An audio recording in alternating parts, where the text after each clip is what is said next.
actualmente nuestro trabajo, ¿cuánto margen puede tener aproximadamente?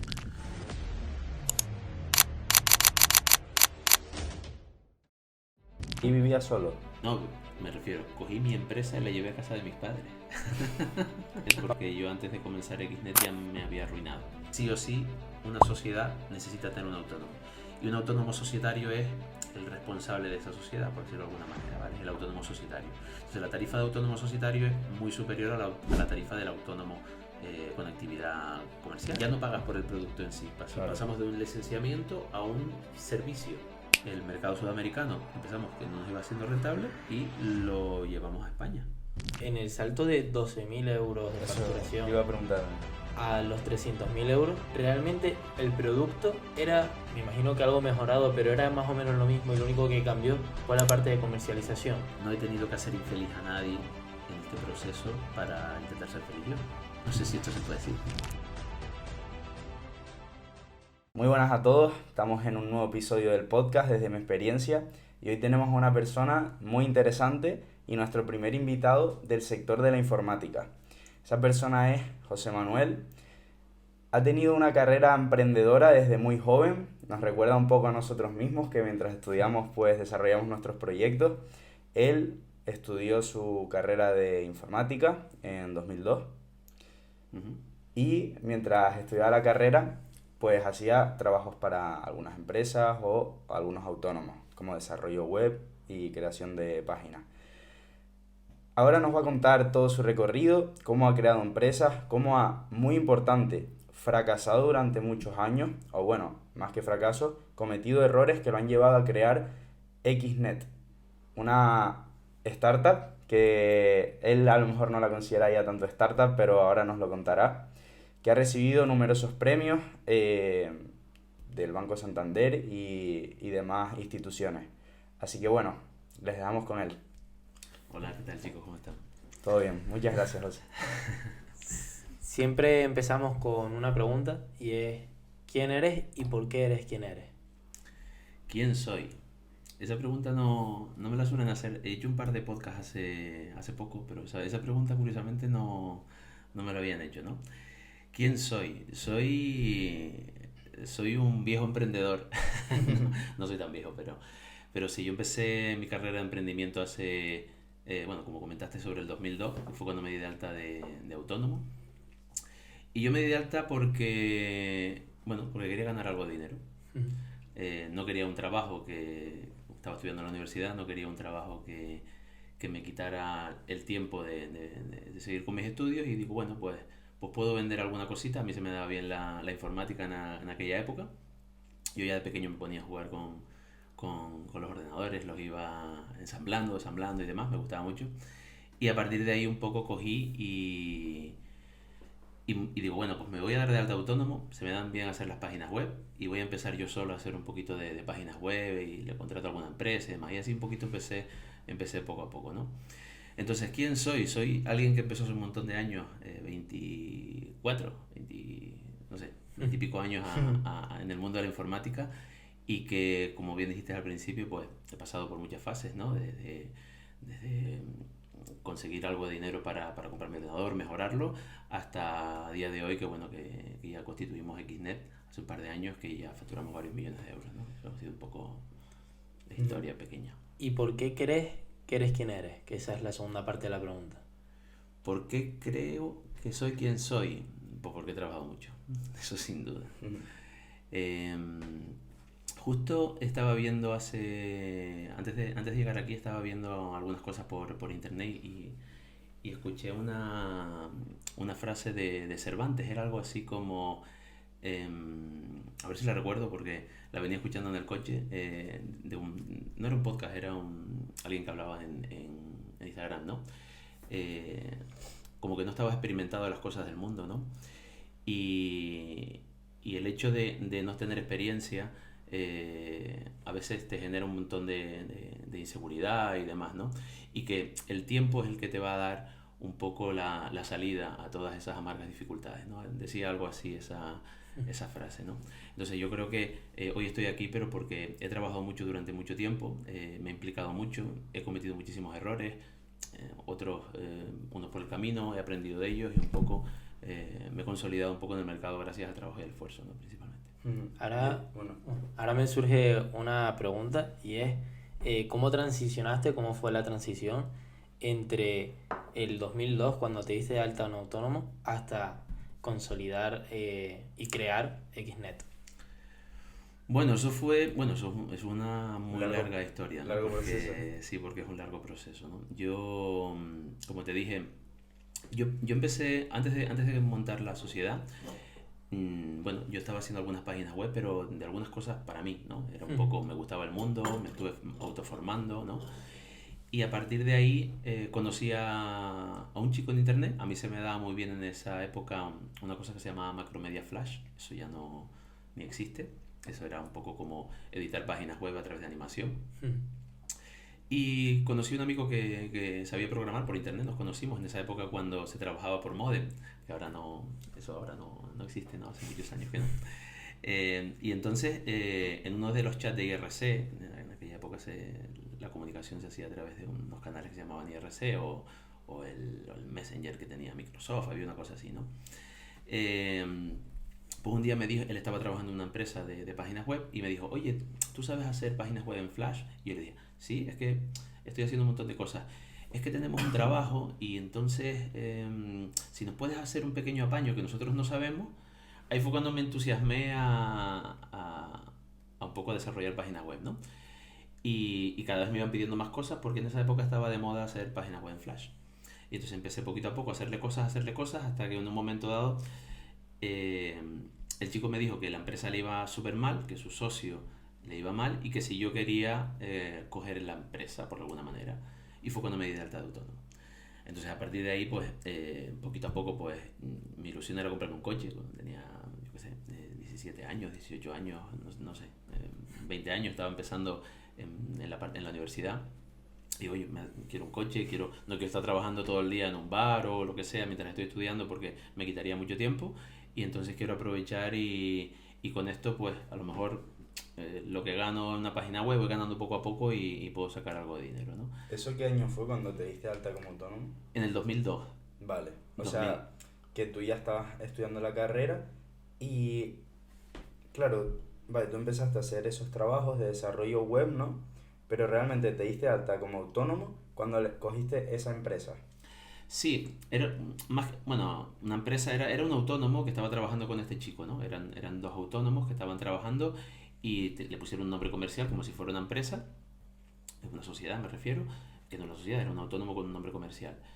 Y a partir de ahí yo decidí, digo, bueno, pues me animo, yo no tenía ni coche ni nada, yo iba en guagua ahí a donde estábamos trabajando, ¿no? Y había un local que habían alquilado ellos, nosotros cogimos el alquiler del local. Pero entre el pago del autónomo, el alquiler del local, que yo no tenía mucho tiempo tampoco, excesivo tiempo para dedicarme 100% a la empresa, que no teníamos ningún equipo comercial, no existían los medios ahora de comunicación digital que hay hoy en día y demás, se hacía todo muy difícil, ¿no? Entre el pago del alquiler y el pago del autónomo, yo empecé con 1 euro y terminaba con medio, porque no me daba absolutamente para nada. Lo poco que ganábamos con algún trabajo para alguna pequeña empresa que le hacíamos, todo automáticamente lo perdíamos en el pago del alquiler y en el pago del autónomo. Ahí estuvimos un par de años así, se nos ocurrió montar, dentro de ese alquiler del local, montar un ciber. Estábamos en una zona un poco, no me acuerdo cómo se llama, La Hornera creo que se llama, ¿no? Claro, los ciber en esa época sí... algo daban, sí, porque nadie tenía conexión a internet, ¿no? Entonces la gente se iba pues con los ordenadores que les íbamos quitando a esas empresas, pues nosotros también le hacíamos algo de servicio técnico a las empresas, comprábamos las piezas en un mayorista, los montábamos en el ordenador, pues con lo que íbamos sobrando íbamos haciendo una especie de engendro, le poníamos una pantalla y buscamos un software por internet para controlar los tiempos y demás, y bueno, nosotros mismos pusimos unas barras de pladur para separar la parte de los ordenadores de donde estábamos nosotros. Entonces nosotros estábamos trabajando dentro, mientras por fuera íbamos generando algo de dinero, aunque sea para ir trabajando, ¿no? O sea, los ordenadores daban un poco de dinero y nosotros por dentro haciendo páginas web, ¿no? Era un poco cómo funcionaba. Y por curiosidad, ¿cuál era la tarifa de un ciber? Uf, no me acuerdo, pero yo creo que empezamos en pesetas y no lo sé, no lo recuerdo. a partir de ahí a mí se me ocurrió decir, bueno, pues ya que está entrando la gente, porque vienen los del barrio un poco a consumir internet, pues Coca-Cola y íbamos a Macro, comprábamos un montón de latas de Coca-Cola y papas fritas y eso nos daba un poquito más, ¿no? Lo que pasa es que era un poco insostenible.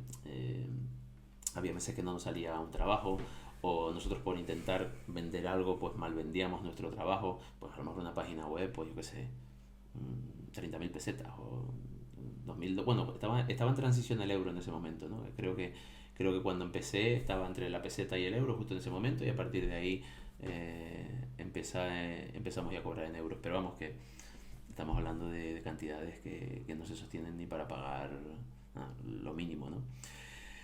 Estuvimos hace un tiempo y nos fue bastante mal, la verdad, porque lo del ciber no daba, el alquiler cada vez era más alto, el autónomo cada vez era más caro, no como ahora que tienes una tarifa un poco más tarifa plana, y nos tuvimos que cerrar el chiringuito. Claro, una pregunta, pero ustedes ya tenían un colchón antes de montar No. el ciber. Nosotros, Sabes que como estás diciendo el ritmo al que quemaban dinero y lo poco que entraba, o sea, yo en mi mente digo, bueno, tendrán un colchón del que tirar. no teníamos, o sea, nosotros hacíamos con lo que teníamos, ¿no? Por eso te decía, pues me acuerdo que cogimos mantenimiento de una empresa informática, entonces estaban ellos en plena renovación de ordenadores, entonces los ordenadores que le íbamos quitando, que los querían quitar, pues nosotros los íbamos poniendo, los íbamos poniendo en el ciber, o sea, era un poco, cuando nos sacábamos alguna cosa o nos pagaban algo, pues yo me acuerdo que nosotros aceptábamos que un cliente nos comprara una webcam que le ganábamos, yo qué sé, 10 euros y para nosotros era una alegría, o sea, era como... hacíamos todo lo posible por ir al distribuidor, bajábamos a Santa Cruz, si teníamos que bajar en guagua, subíamos para perder dinero, porque no era sino perder dinero, ¿no? Entonces todo lo que ganábamos lo íbamos invirtiendo ahí, ¿no? En ese proceso hubo un momento en el que no nos fue tan mal porque yo me saqué el formador de formadores en Los Realejos. Explícalo un poco. El formador de formadores en aquella época, cuando yo terminé la universidad, que fue al poco yo estaba ya terminando la ingeniería técnica informática, me saqué el formador de formadores, que eso servía para dar clases a otras personas, ¿no? Y empecé a dar cursos en el Servicio Canario de Empleo. O sea, me llamaban como profesor y yo daba a alumnos cursos de ofimática, pero me exigían tener el formador de formadores. Entonces yo me saqué ese curso de formador de formadores y tuve la suerte que al poco me llamó una organización no lucrativa para dar una formación y entonces estaba mañana y tarde, de lunes a jueves, trabajando y me pagaban súper bien. En aquella época era un montón de dinero. No recuerdo cuánto, pero era un montón de dinero, ¿no? Era más que un salario, porque todo el dinero era un fondo público y iba destinado al profesor. Con eso un poco, todo lo que iba perdiendo en el otro lado, pues lo iba metiendo y iba un poco mejorando, pintando, un ordenador nuevo, ampliando el ciber. O sea, tú tenías en mente hacer que el ciber funcionase. Sí, claro. Es porque... Pero por algo racional, porque creías de verdad que iba a ser rentable en algún momento, No. o algo más impulsado porque te gustaba el negocio, porque le habías cogido cariño. Por ninguna de las dos cosas.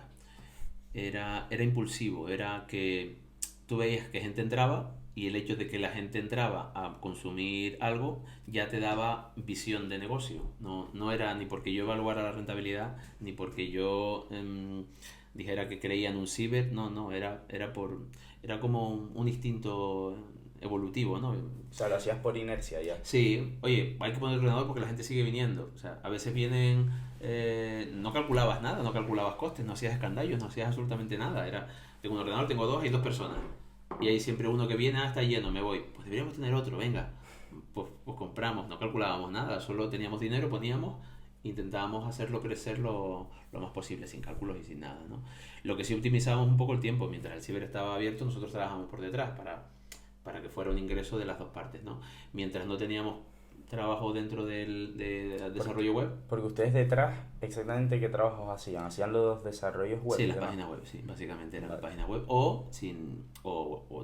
Eso era como un pequeño almacén donde la mitad, bueno, era un almacén, básicamente, donde la parte de adelante la separamos con una barra de pladur, con una especie de mostrador. Por delante teníamos ordenadores, que abría el garaje, estaban los ordenadores, y por detrás estábamos nosotros con una mesa de trabajo y trabajamos con el ruido y con toda la gente gritando y esa era un poco la dinámica de trabajo, ¿no? Ahí llegó, como decías de cómo íbamos evolucionando, ahí llegó el momento en el que dije, buf, que va, el alquiler nos come, el ciber, más me están robando más refrescos y más, que, claro, estaba en un sitio complicado también, eh, había mucha gente de barrio, ¿no? Y al final, pues un poco perdías más de lo que ganabas, ¿no? Viéndolo con retrospectiva, ¿cuáles crees que son los mayores aprendizajes que sacaste de ese emprendimiento? Porque al final fue un emprendimiento. Nunca lo he llegado a pensar. Yo supongo que aprender cómo aprender, aprendí a trabajar.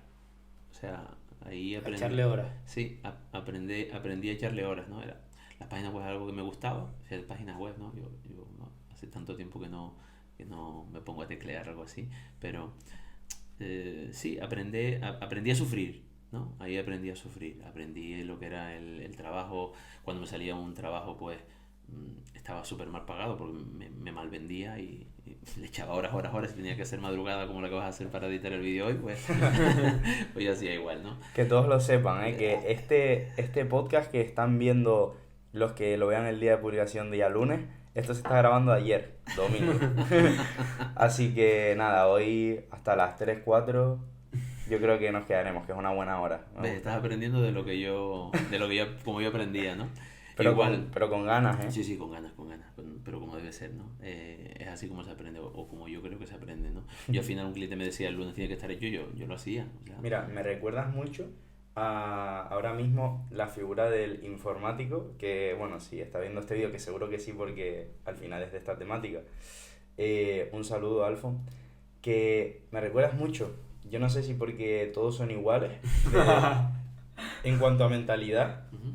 porque si él se tiene que quedar una noche entera porque algo haya salido mal o desarrollando una cosa porque necesitamos para mañana, se queda. Y es muy, me parece muy resiliente, o sea, la mentalidad que tienen. De verdad, porque te hemos conocido a ti, le he conocido a él y he conocido a otra persona y los tres son iguales. Y también de no sé algo, lo aprendo. Sí, yo más o menos soy de ese estilo.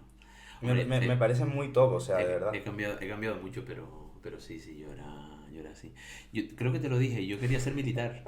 Sí, Desde que viste Top Gun, ¿no? Sí, sí. Yo cuando, no sé de qué año es la película, pero me encantó la película, yo era pequeño, o no tan pequeño, y después recuerdo que mis padres me regalaron una Nintendo, no me acuerdo, pero era una Nintendo esta que metía los cartuchos, y me dieron un juego de Top Gun y me encantó. Y se me metió en la cabeza que yo quería ser militar, y antes de llegar a la universidad, a la selectividad, que yo me quería ir a Zaragoza, que yo quería ir al Ejército del Aire, y al final pues no sé qué pasó en mi cabeza que dije, no, venga, no me voy a ir, no sé si cogí miedo o lo que sea, digo, bueno, pues hago la selectividad, tiro para adelante y a ver qué nota, y informática, me gustaban los ordenadores, pues para adelante. O sea, fue un poco así, ¿no? ¿No tenías tú desde pequeño como curiosidad? Bueno, nos dijiste que sí, que Sí, así montabas me ordenadores. gustaba.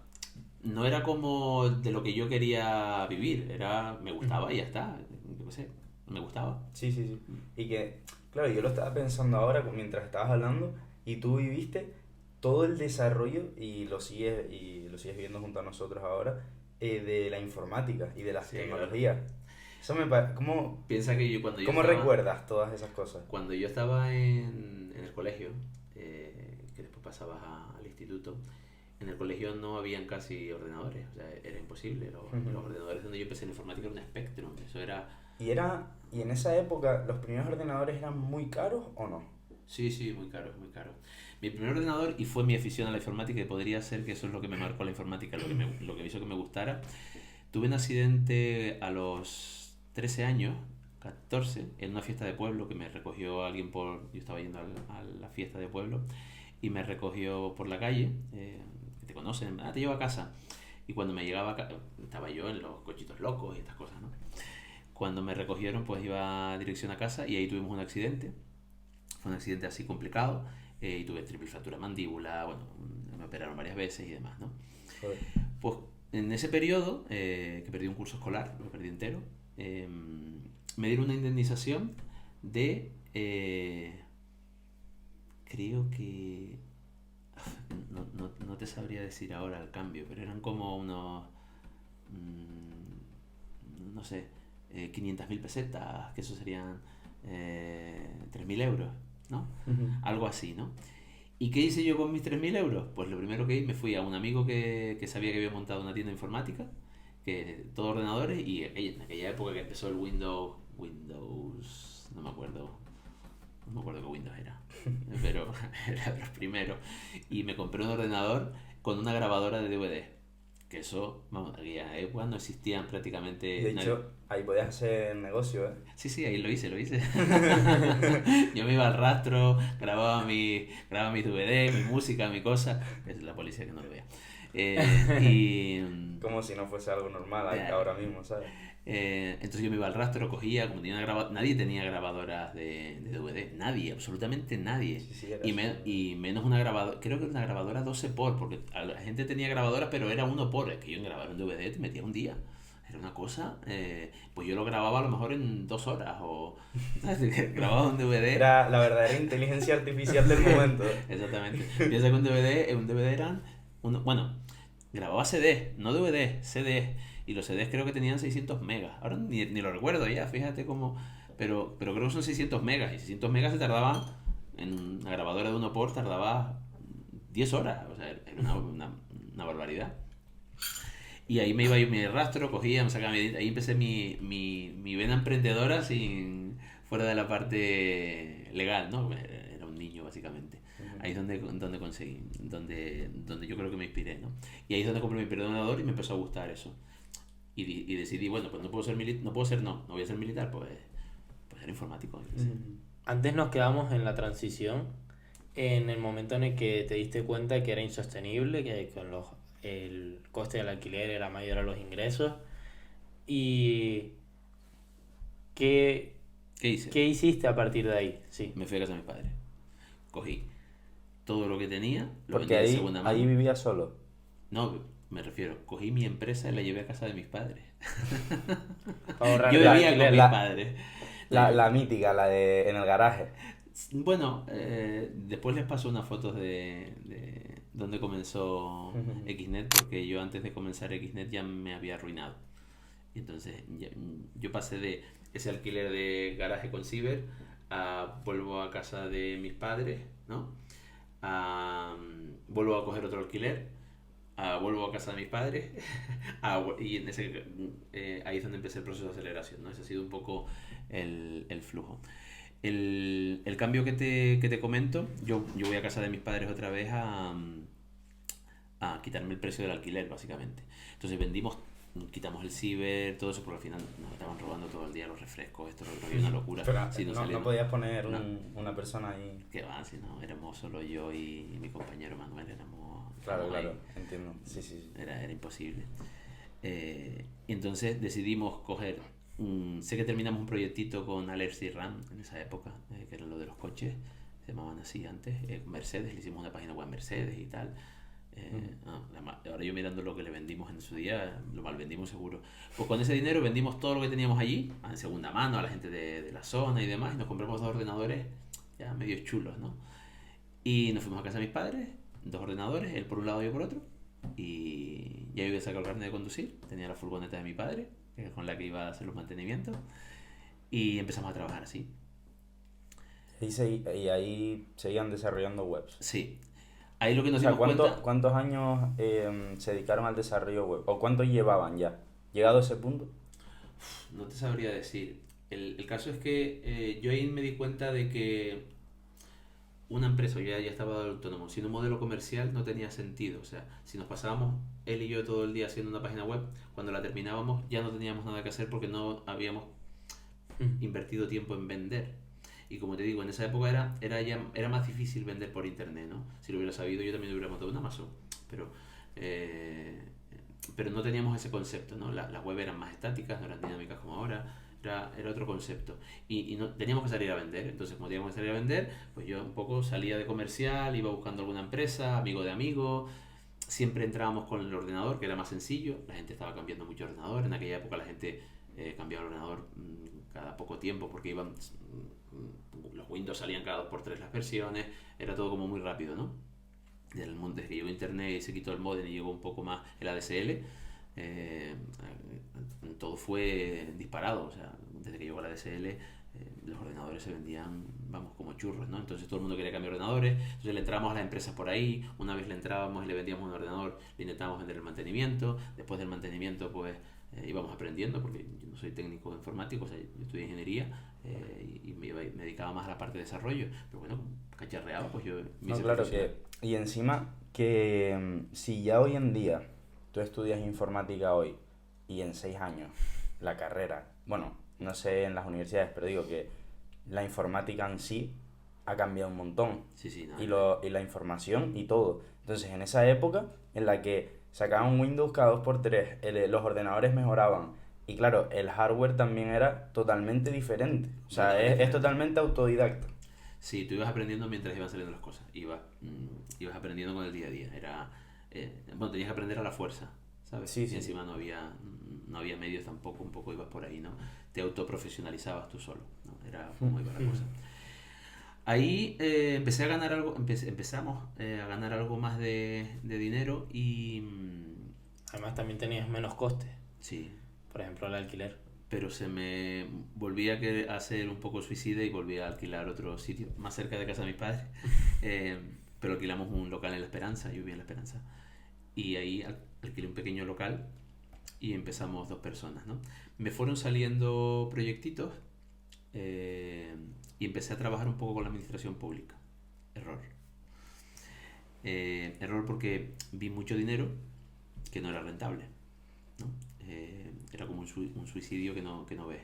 ¿Puedes explicarlo? Sí, empezaron a contactar con nosotros empresas de la península como técnicos o manos remotas, de tal manera que ellos cogían contratos muy grandes a nivel nacional, de cualquier tipo, contratos sobre todo públicos, y le daban servicio pues desde el ayuntamiento, gobierno canaria, empresa, gran empresa, telefónica, etcétera.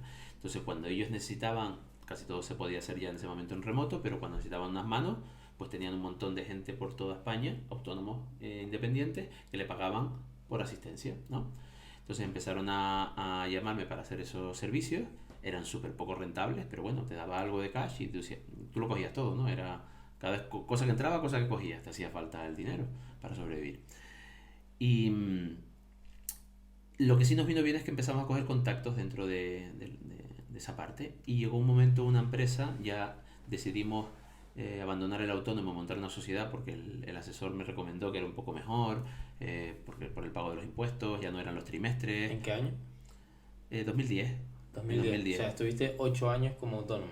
Sí, 8 años como autónomo. Y fue por una decisión fiscal. Tampoco es que el asesor me dijo, venga, monta la sociedad, que bueno, el autónomo societario en esa época pagabas lo mismo que de autónomo normal, así que tampoco era... eh, ahora un autónomo paga 50 euros o ahora tiene la gestión gratis, ¿no? Del autónomo. Y cuando vas pasando el tiempo ya llegas a pagar los 300 o los 400 que pago yo ahora o 500, no sé. Pero en aquella época, y si eres autónomo societario, de entrada pagas esos 400 o esos 500 euros. Autónomo societario es porque cuando tú te das de alta como autónomo, y se aprovecho también y te lo explico, eh, si tú montas una sociedad, la sociedad depende de alguien y ese alguien tiene que ser un autónomo, ¿vale? Entonces, sí o sí, una sociedad necesita tener un autónomo. Y un autónomo societario es el responsable de esa sociedad, por decirlo de alguna manera, ¿vale? El autónomo societario. Entonces, la tarifa de autónomo societario es muy superior a la tarifa del autónomo con actividad comercial. Entonces, en aquella época, pues dije, bueno, pues monto una sociedad y así, bueno, los gastos no eran muchos, me lo hacía la Cámara de Comercio, era gratis, venga, vamos a tirar para adelante con una sociedad. Ahí cogí un proyecto para educación que me dieron desde esas empresas nacionales y me arruinó total, porque era un proyecto que a lo mejor era de muchísimo dinero, pero claro, yo no hacía cálculo de costes, entonces sabía que me estaba entrando un montón de dinero, pero era como un problema de tesorería que no estaba bien gestionado, ¿no? Te entraba el dinero pero gastabas más, pero como tenías siempre el dinero antes, no eres consciente del gasto, ¿no? Las empresas tienen que tener claro que la tesorería y el beneficio son cosas completamente diferentes, ¿no? La tesorería es el dinero y el cash que tú tienes para poder gestionar, y el beneficio es que la empresa sea rentable, ¿no? Hay empresas que no son rentables y que tienen mucho cash, posible, porque recoges el dinero antes de gastarlo. Por tanto, siempre en la cuenta tienes dinero. ¿Es sostenible? Siempre en el tiempo no, pero tiene algo de vida. Si no tienes, hay empresas que son súper rentables y tienen problemas de tesorería. Quiere decir que aunque den beneficios, como pagan antes de lo que ingresan, están bajo mínimo siempre de dinero, ¿sabes? Sí, eso me recuerda un poco a lo que nos dijo Antonio Salazar, que él como editor cobra a 120 días. Entonces es un ejemplo muy bueno también, que si saca un libro top ventas y es súper rentable, vale bien, pero cobra 120 días después. Ahí tienes un problema de tesorería, sí. O sea, si tus gastos los pagas antes de tus ingresos, tú mermas tu tesorería, aunque tu empresa sea rentable. Entonces, o necesitarás a alguien que te inyecte capital, un socio, o una entidad financiera que te pueda aportar dinero para sostenerte en el tiempo, ¿no? Sí, justo lo de él justo, que así como dato curioso que a lo mejor no sabía, es porque todos los editores trabajan así y viene del crack del 29, esa tendencia. Sabes que no es algo que él lo haga así, sino que es general. Hombre, en cada empresa, en cada sector hay que evaluar un poco la entrada con respecto a la salida. En ese momento yo no tenía tanta experiencia de la gestión financiera, yo solo quería vender y ya está. Y me decían, oye, este proyecto, tanto dinero, venga, vale, pues... Tú le decías que sí a todo. Yo le decía que sí, yo le decía que sí a todo, ¿no? Ahí, ¿qué me pasó? Que hubo un momento en el que hay una especie de... En los problemas de tensión de tesorería, el break-even suele ser el punto de inflexión donde de perder dinero pasas a ganar, ¿no? O sea, hay una curva que es una curva un poco de la curva de la muerte o algo así, que si la pasas pues ya empiezas a sobrevivir, ¿no? En mi caso era como lo contrario, porque me estaba entrando dinero, pero el dinero que me estaba entrando se estaba consumiendo, porque perdía más dinero del que generaba, aunque yo no me daba cuenta. Entonces era como una curva invertida, ¿no? Porque la gente lo que suele pasar es que pones tu dinero, hasta que hay un momento que empiezas a ganar dinero y subes, ¿no? Mi curva era invertida, era como yo ya tenía el dinero y lo que estaba es perdiéndolo, pero no me estaba dando cuenta. Y hasta que llegó el punto en el que tuve que pedir dinero al banco para seguir el proyecto, porque yo estaba analizando desde el punto de vista, bueno, pues cuando lo termine, ahora bajo gastos, ¿no? Entonces ¿Y en qué tenías gastos? de infraestructura. Yo en ese momento dejé un poco de lado de la web y me dediqué a hardware, montar ordenadores, montaba pizarras, montaba proyectores a los colegios. Todo eso me daban el dinero para yo comprarlo, ¿vale? El beneficio era mínimo, pero después tenía que hacer las instalaciones, canalizaciones, contratar gente, personal, seguros sociales, impuestos, bueno, un montón de cosas, ¿no? A lo mejor estábamos hablando de un proyecto de 200, 300 mil euros, 400 mil euros, era mucho dinero, ¿sabes? En aquella época, en el 2010, tampoco es tanto, 2010, 2012, 2013, 2014, 2015. Encima ahí me cogió la crisis del 2008, en medio, antes de montar la empresa, que también estuvo arrastrándose hasta el 2012, 13, 14, ¿no? O sea, hay un montón de cosas complicadas. Entonces, entre que los proveedores me apretaban y el banco también, tuve que empezar a pedir dinero para pagar a los proveedores antes de que me pagaran, entre que las grandes empresas son unas chantajistas porque cuando terminan los proyectos, esto es una cosa curiosa y, bueno, y aprovecho y es una cosa que me pasó, ¿no? Estas empresas, que son normalmente muy grandes, subcontratan a empresas muy pequeñas como las nuestras para llevar a cabo su trabajo y ¿qué hacen? Te van dando como esa golosina de ese dinero, ¿no? Y cuando llega el último momento y el último pago, no te pagan. Y dicen que hay que analizar el proyecto, a ver dónde están las desfases, a ver dónde están las estos, con lo cual te ahogan. Te ahogan tanto, tanto, tanto, que al final acabas muriendo o intentando salvar los muebles de otra manera. Y ellos acaban ahorrándose el final del proyecto porque al final, con sus estrategias un poco así malévolas, por decirlo de alguna manera, no te acaban de pagar el final, porque dicen que tú has puesto cosas que no debías, etcétera, etcétera, y no te lo hacen hasta el final, hasta que el proyecto esté prácticamente acabado para ellos, ¿no? Entonces, lo que no cobras es la última, penúltima y antepenúltima factura, ¿no? Pero ¿hasta qué punto eso es lícito? Porque no podrías recurrir a alguna querella o algo. Sí, da igual que incurras porque siempre van a tener la razón porque ellos van haciendo su estrategia a lo largo del tiempo para que tú incurras en problemas porque al final eres muy pequeño, no eres consciente un poco de lo que haces. Entonces un poco te sirve Para lo único que te sirve todo esto, si no te consigues arruinar, es para aprender cosas. Sí, sí, sí. Así que, y no me ha pasado a mí solo, le ha pasado a muchas empresas, ¿no? Que cogen proyectos de grandes y las grandes solo van a precio, ¿sabes? O sea, solo van a rentabilidad. Mira, yo te quería preguntar ahora que dijiste ese momento en el que te tienen ahogado, en el que tienes que pedir un préstamo al banco, Varios préstamos. varios préstamos. Bueno, ¿de cuánta cantidad, por saber? Yo llegué a deberle al banco, deberle en el sentido, tuve la suerte de que nunca estuve en mora, o sea, yo iba cubriendo mi deuda, ¿no? Ajá. Pero a veces apurado, a veces no tan apurado, pero siempre iba cubriendo. Pero siempre a veces tenía que pedir un préstamo para suplir otro, ¿eh? O sea, que la cosa era complicada. Pensando en él, bueno, como voy a coger este proyecto, lo que gasto de intereses aquí, pues lo meto y lo voy pensando siempre hacia adelante, ¿no? Yo creo que tuve una deuda hasta 150.000 euros aproximadamente Vale. en ese momento. ¿Por qué el banco te prestaba? Primero porque estábamos también en algún momento en el que el banco daba a diestro y a siniestro dinero.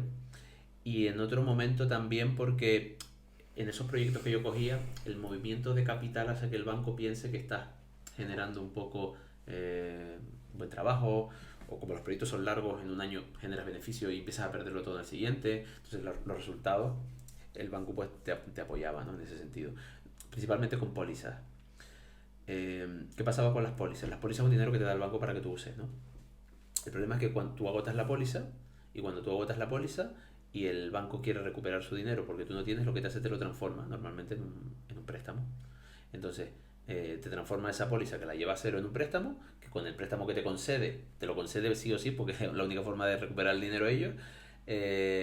La póliza la deja a cero, pero una mensualidad tienes que ir pagando para recuperar todo ese dinero que has metido en la póliza, ¿no? Ok. Y ahí es cuando te arruinas. Y espera, pero lo Sí. que iba a preguntar era que, justamente te pregunté que de cuánto eran los préstamos antes, era que cómo era tu vida en ese momento, en cuanto a estrés, trabajo, porque supongo que no será un momento fácil recurrir a préstamos después de darte cuenta de que estabas quemando más dinero del que debías. Yo creo que nunca llegué a ser consciente de todo esto. O sea, me pasaba tanto tiempo detrás del ordenador y tanto tiempo trabajando que al final yo digo, esto yo lo saco trabajando, ¿sabes? Ese era mi día a día. Había un problema, pero como siempre estaba intentando conseguir proyectos, cosas, pues un poco es como lo iba haciendo, ¿no? Venga, pues saco otro proyecto y con eso pago lo que debo y un poco fue así. Esa parte de arruinarme es arruinarme entre comillas, porque yo no tenía nada. Yo vengo de familia trabajadora y yo no tenía bienes, no tenía nada. La empresa estaba en alquiler, no tenía propiedades de nada. A veces el concepto de arruinarse es cuando has conseguido un montón de cosas, compras activos o compras viviendas o lo que sea, te arruinas, el banco te lo quita todo y tiras para adelante. El concepto mío más de arruinarme fue que me quedé con una deuda muy grande en el banco y la única forma de sacarla adelante era saber que no iba a cobrar durante mucho tiempo y dedicarme a trabajar para poder pagar al banco. Vale, porque O sea, tú nunca tuviste problemas de trabajo, o sea, siempre tuviste trabajo. Sí. Yo cogía eso que te decía, yo lo cogía Sí. todo. Incluso Fuera mal rentable pagado, o lógico. no fuera mal pagado. Sí. Entonces, sabías que estabas trabajando gratis, Sí, exactamente. trabajando para pagar la deuda, ¿no? Exactamente, sí. Mm. Bueno, y yo y mi amigo Manuel en ese momento, pues bueno, él también vivía con sus padres, pues íbamos así poco a poco, ¿no? De pronto seguíamos haciendo webs, buscar cosas que fueran un poquito más rentables y te empiezas a ser un poco más consciente de vamos a buscar cosas que me den para poder pagar al banco. Entonces ya tienes la necesidad de cobrar para pagar, entonces ya te centras en lo que te da dinero para pagar. Ahí es un poco por donde íbamos, ¿no? Y fueron pasando los años y mientras estábamos haciendo todo esto, nosotros, Manuel, yo y algún compañero que ya habíamos contratado para la parte de montar todos estos proyectores, ordenadores en los centros y demás, íbamos desarrollando un software para nosotros mismos para gestionar todo lo que es la actividad de la empresa. O sea, no compramos ninguna licencia de gestión, sino nosotros mismos, como yo sabía programar, mi compañero también le encantaba y demás, nosotros mismos íbamos haciendo nuestra propia herramienta de gestión. Nosotros la íbamos fabricando para nosotros, No la vendíamos ni nada, era, oye, necesitamos facturar, pues venga, un programita pequeño que me permita crear el cliente, creación de cliente. Venga, pues ahora que compramos proveedor, eh, los contactos, íbamos haciendo nuestro propio programa, ¿no? Así, desde el año 2010 que empezamos a todo esto al 2016, 6 años, más o menos. En esos 6 años empezamos a utilizar también, se puso muy de moda el open source, lo que es herramientas libres, ¿no? Para que tú te descargabas. Empezamos a coger mucho código libre, empezamos a entrar en foros, en esa época se pusieron muy de moda los foros y empezamos a conocer comunidades de programadores donde dentro de una comunidad cada uno aportaba su parte y era más fácil, sin tener que contratar a nadie, el desarrollo iba creciendo solo, era una herramienta libre, después tú la cogías, la comercializabas y la vendías, ¿no? Ahí fue cuando nos dimos cuenta que la herramienta nos gustaba. Oye, es que esto se puede vender, es que todas las empresas están facturando en Excel, en papel, sobre todo en papel, estamos hablando del año 2013, 12, 14, las grandes no, pero las pequeñas empresas, los autónomos, todo eso era papel, o sea, imposible, no había otra cosa que no fuera papel. Oye, ¿y si empezamos a vender nuestra herramienta de gestión? La que habíais diseñado para ustedes, para hacerlo ustedes. Sí, para nosotros. Y dijimos, bueno, pues puede ser la solución a los problemas, no lo sé. Entonces la empezamos a implantar como que pequeñas píldoras o pruebas piloto en algunos clientes que estaban a papel y, oye, pues esto no está tan mal. Claro, nosotros lo hacemos para mismo, nosotros la testeábamos, nosotros la pusimos, ¿no? Lanzaron como ese producto mínimo viable, ¿no? Algo así, ¿no? Yo me doy cuenta de que con el paso de los meses el producto empieza a gustar a mucha gente, sobre todo porque la gente empieza con ese concepto de la digitalización, es como, oye, joder, que esto se puede vender, estamos todo el día en la calle haciendo cosas, pagando a proveedores, y si nos dedicamos solo al software, ¿no? Y ahí fue el punto de transición.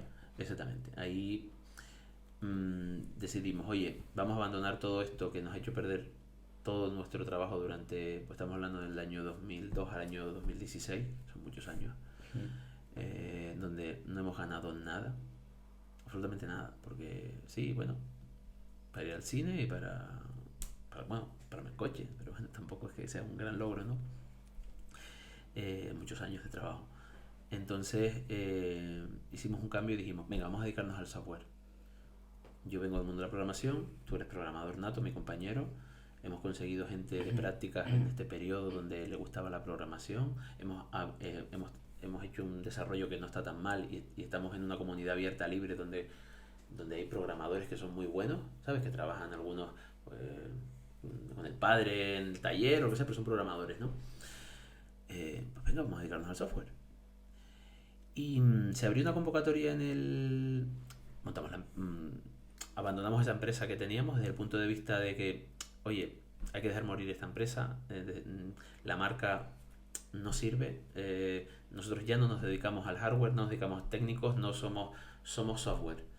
Decidimos abandonar esa empresa, sigue por ejemplo todavía activa, pero por mero trámite, tampoco es que tenga actividad, ¿no? Pero, y decimos, oye, pues vamos a poner una nueva marca, vamos a centrarnos en el software, vamos a vender software y vamos a empezar de cero. Claro, porque ese año era 2016. 16 y ahí ya habían algunos software, pero... Sí, no, sí, había muchísimos. Pero claro, pillaste bien la ola. Sí, había algunos software, habían algunos no, había muchísimos. Lo que pasa es que era fácil, a todo el mundo le hacía falta uno, ¿sabes? Y había mucha gente que todavía no se había digitalizado. Entonces, como era fácil ir a un cliente, decirle, mira, yo tengo un programita de facturación para emitir, ay, ¿de verdad? Que no tengo que estar yo con todo este papel. Sí, venga, era fácil. ¿Cuánto vale esto? 30 euros al mes. Nada más, venga, sí, para adelante. Así era un poco como funcionábamos, ¿no? O sea, vendíais a puerta fría, por así decirlo. Sí, a puerta. Bueno, los clientes que fueron durante todos esos años, íbamos conociendo de boca en boca, llama a este chico, este informático, llámalo, ¿no? Ese concepto que había antes, ¿no? Se me rompió el ordenador, te llamaban, oye, y tú, pero ya tienes una empresa, pues le intento vender el programa, ¿no? O cuando me llamaban ya para arreglar ordenadores, ya yo decía, no, oye, nosotros no estamos dedicados a eso, ahora lo que tenemos es un programa de gestión y demás, pero te visito y veo, a ver, a ver qué tiene, a ver si te lo puedo arreglar, me doy un salto, con el fin de Sí, intentar venderle software, ¿no? Se abre en el 2018 una convocatoria pública se llama Olimpo Boxes, que todavía sigue abierta. Es cuando empiezan las aceleradoras, ¿no? Las aceleradoras de startups.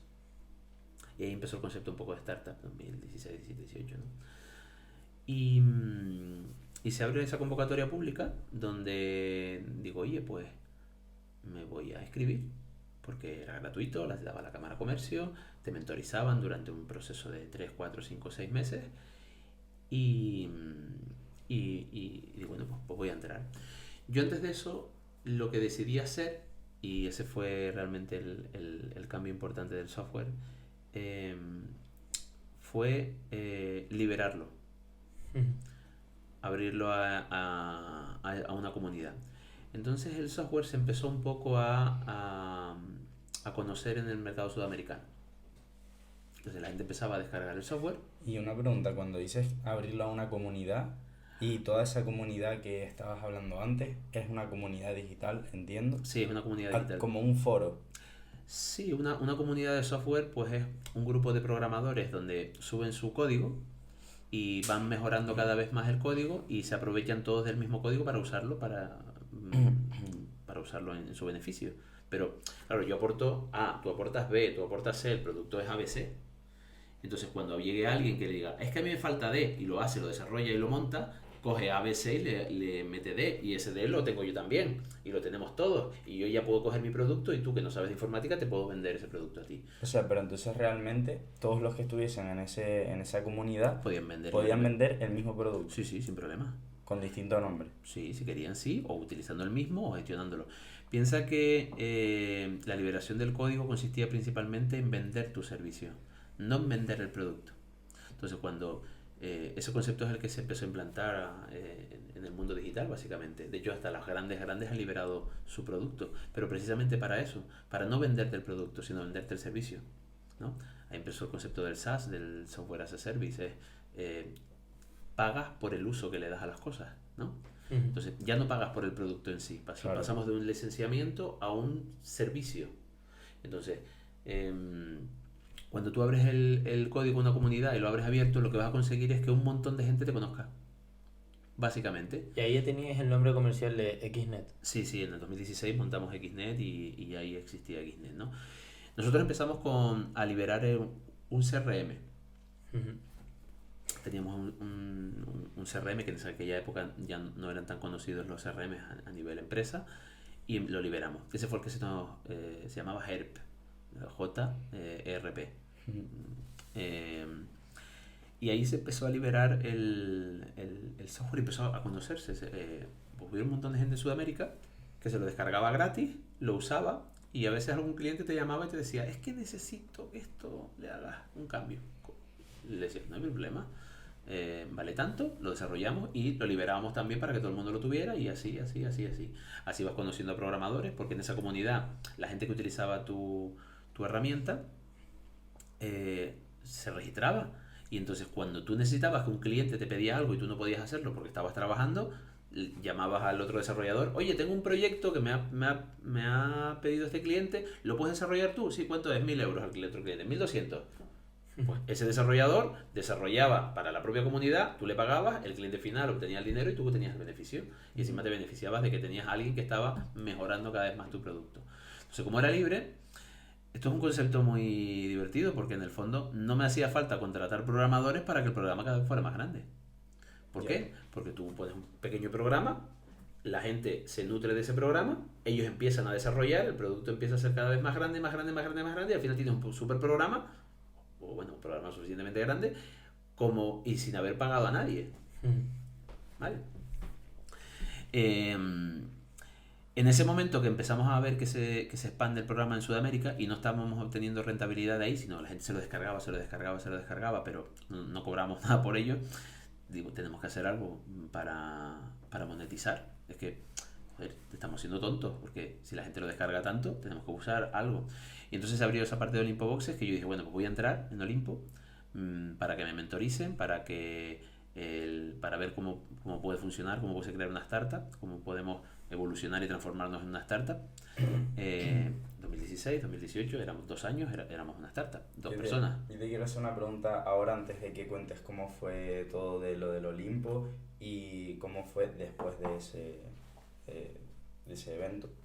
O bueno, no evento, sino formación. Sí, era una formación. Un básicamente, programa, sí. ¿no? Sí. Sí, era un programa formativo que es el que utilizan las aceleradoras, ¿no? Vale. Y antes de eso, cuando ustedes crearon la empresa o quizás un año después ya, ¿qué tenían en mente? ¿A dónde pensaban que podían llegar? ¿Qué objetivos tenían? En el cambio comercial de 2016 a XNet. Con XNet, digo. Sí, bueno, seguíamos todavía antes de entrar en Olimpo, seguíamos con la mentalidad de vender producto, generar algo de beneficios y centrarnos un poco más en la parte del software que nos gustaba más. O sea, no teníamos otra, ¿eh? O sea, tampoco pienses que teníamos toda esa información que tiene hoy todo el mundo sobre cómo gestionar las cosas, ¿no? Éramos totalmente inconscientes, ya con unas bases de los errores, que ya es una base muy potente, porque la hemos sufrido, pero sobre todo lo más importante de todo esto era eso, los errores, y cuando llegábamos a la aceleradora, el conocimiento que adquirimos en la aceleradora para cómo cambiar las cosas, ¿no? Ahí me pasaron 2 cosas en la aceleradora, y fue un cambio importante en la empresa, muy muy importante. Pasamos de facturar 12.000 euros, 15.000 euros, 18.000 euros, 20.000 euros a facturar 300.000 en un año. ¿Anuales? Sí. Vale. Fue un poquito la primera subida, ¿no? O sea que realmente al inicio cuando facturaban 12.000 euros anuales... No era nada. No, claro, lo que pasa es que los gastos eran mínimos. No teníamos local, trabajábamos en teletrabajo, era una comunidad libre. 12, 15, 20.000 euros ya era dinero porque los gastos eran cero. Pero también, o sea... O poco. Si ustedes vivían de eso, les daba más o menos justo, ¿no? Para vivir. Sí, justo. O sea, realmente no habían tantos beneficios. No habían, Vale. directamente. Vale. En ese momento, o si los habían, con lo que teníamos la otra empresa todavía activa, y con la otra, lo que íbamos liquidando un poco de la otra, íbamos cubriendo la deuda esa que te comenté, que la terminamos de pagar sin ningún tipo de problemas, ¿no? ¿Qué pasó en ese momento? Con lo del tiempo. Ahí aprendí 2 cosas. Ahí aprendí un concepto súper extraño hoy en día, porque me pusieron mentores muy buenos y mentores no tan buenos. Y hay una frase que a veces se estira mucho en internet, que es conocida, ¿no? Que cuidado con los consejos constructivos de alguien que no ha construido nada, ¿no? Muchos mentores, o tú ves por internet hoy todo el día, curso de esto, no sé qué, he conseguido tal cosa, ¿no? Muchas de esas personas no han construido nada. Te están dando consejos personas que sin experiencia, solo basadas en la parte teórica, te están dando un consejo para que tú modeles tu empresa, tú hagas por el camino que tienes que seguir y demás. Entonces yo en Olimpo encontré personas que no tenían la experiencia, solo tenían una especie de manual. Es como si ahora, ustedes que están emprendiendo, llegas y me empiezas a dar consejos de cómo tenía yo que montar mi empresa porque te lo has leído todo y te lo sabes de pie a pa, ¿no? Pero claro, tú no has experimentado el dolor de todo ese proceso, ¿no? Entonces, puede que tengas razón o puede que no, ¿vale? Pero no lo haces en base a la experiencia, lo haces en base a un conocimiento. Entonces, ahí encontré una cosa que yo a veces lo digo en las charlas, y es que hay mentores que no tienen la experiencia, tienen el conocimiento, pero saben transmitir muy bien. Entonces, lo que tienes que quedarte de ese tipo de personas o ese tipo de mentores con los que vas a trabajar es sobre todo que aunque no tienen la experiencia, que tú sepas que no tienen la experiencia y puedas captar la información que te pueden dar porque son buenos transmisores de información, ¿no? Entonces, es como un libro, tú lo lees y te lo está transmitiendo. Entonces son capaces de pero siempre tienes que tener claro que tienes que guiar más tu instinto que el que te está transmitiendo él. Él te da el conocimiento y tú valoras, ¿no? Y después están otros mentores, que es la gente que ha pasado la miseria, por decirlo de alguna manera, o la experiencia, y de esos no hay tantos, ¿no? no hay tanta gente que haya pasado un proceso con tanta experiencia que sea capaz de sentarme y decirte, oye, yo que me siento aquí ahora contigo, que no estoy ganando nada, que tengo ya un precio coste hora muy elevado porque ya soy alguien en el mercado, te voy a dar un consejo. De eso no hay tantos, ¿no? Pero parece que en internet, cuando tú entras a internet, eso está lleno, ¿sabes? Hay una cosa que yo hago cuando yo veo a alguien que parece que es un influencer y que tiene mucho tirón, es si me quiero hacer negocio con él, lo primero que investigo es cómo son sus cuentas de resultados. Si lo que me está diciendo lo tiene plasmado económicamente o no. Porque hay gente que dice que te puede hacer ganar millones y en su declaración de la renta, pues, o su empresa no factura ni 20.000 euros al año. No tiene sentido que yo me vaya a fiar de alguien que por mucho que tenga buen diálogo pueda hacerle caso para tener futuro, ¿no? Sí, Javi también nos comentaba acerca de los cursos y la gente que se mueve en internet, buscar la coherencia, que es un poco lo que también nos estás comentando tú ahora. Ahora que yo entro, es que además todos los días entro y es una cosa que digo, joder, es que, perdón por el taco, es imposible que te puedan decir esa publicidad tan engañosa, es que es engañosa, o sea, no puede haber alguien que te diga, a partir de mañana monta tu tienda online y vas a empezar a facturar 50.000 euros al mes. Mentira. Y que su fuente de ingreso no sea la de la tienda online, sino la de venderte el curso. Sí, claro. Entonces, que los cursos pueden estar muy bien, Sí, pero, sí. pero que no te engañen, no vas a facturar 50.000 euros. Pero a ver, que es lo que tú dices, que puede estar muy bien, pero que lo lógico es la coherencia. O sea, si quiero aprender sobre X cosa, pues iré al que esté haciendo esa cosa. Bueno, de todas maneras, no solo es ir, ¿eh? Como te digo, en Olimpo aprendí primero, aprendía en fijarme en lo que me decían los mentores, ¿no? Y analizaba que muchos de lo que me decían ellos, para mí no era coherente, porque no estaba basado en la experiencia, estaba basado en una teoría, pero no era mi teoría, y eso lo aprendí bien, porque nunca me guié por esa práctica que me decían ellos. Después conocí otra serie de mentores, recuerdo a Miguel Casado, que él ayudaba a la parte de la exposición, ¿no? A cómo exponerte delante de un grupo de personas, y de él aprendí maravillas, pero eso estaba basado en la experiencia, ¿no? Yo que era súper tímido, me gustaba hablar en público, lo pasaba fatal. De pronto, en 2-3 meses que me dio una mentoría, pasé a tener unas ganas de... Me daba igual un poco que fuera una sala de 500 personas, a que fueran un tribunal como los premios, que te enfrentabas a un pequeño tribunal que estabas hablando cerca, ¿no? Aprendía cosas muy curiosas como cómo hablar, cómo gesticular, cómo mover las manos, la importancia del color en una charla, saber a quién te vas a dirigir, cómo empezar tu frase con impacto para que te hagan caso. Hay un montón de cosas que aprendías con eso, y fue realmente uno de los cambios importantes, era buscar el foco de mis clientes, dirigirme a ellos, saberles hablar y saberles transmitir. Eso era una parte importante que aprendí en Olimpo. La oratoria. Sí, la oratoria era bastante importante, sí. Bueno, y no solo la oratoria, sino buscar en el que te escucha la necesidad de algo. No solo me enseñaba un poco a las presentaciones, aunque parecía que era solo eso, yo capté un montón de cosas en esas formaciones, que era entender al que te escucha, ¿no? Y ahora es que me quedé pensando ahí durante 5 segundos ahora que lo dijiste. ¿Y cómo llegas o sea, a qué te refieres y cómo llegas a entender lo que necesita el que te está escuchando? Porque tú tienes el contexto de, si das una charla de cómo crear un software, pues obviamente es porque la persona necesita saber eso, ¿no? Pero más allá de eso, que creo que es a lo que te estás refiriendo. Bueno, hay una parte que tienes que tener habilidad innata, sobre todo habilidad comercial, y eso va un poco más con la parte innata de la persona. O sea, mientras más hábil seas comercialmente hablando, pues más fácil detectas sus deficiencias. Lo otro es tener una gran formación sobre lo que vas a transmitir. Si no estás muy bien formado, cualquier pregunta se tambalea, entonces lo pierdes todo.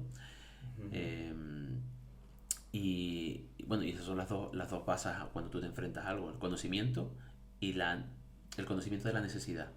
Eso también te lo enseñan en la mentoría, ¿no? O sea, ¿por qué te hace falta lo que yo te estoy vendiendo. En Olimpo, como aceleradora, te enseñan de todo, desde el Canvas al mínimo producto viable, cómo gestionar los recursos, todo, absolutamente todo lo que puedes ver ahora mismo a día de hoy en un libro, ¿no? La ventaja es que tienes a profesionales y a no tan profesionales dándote esas charlas y encima era gratis, ¿no? Es que además como que ustedes teníais mucha base de informática ambos, Claro.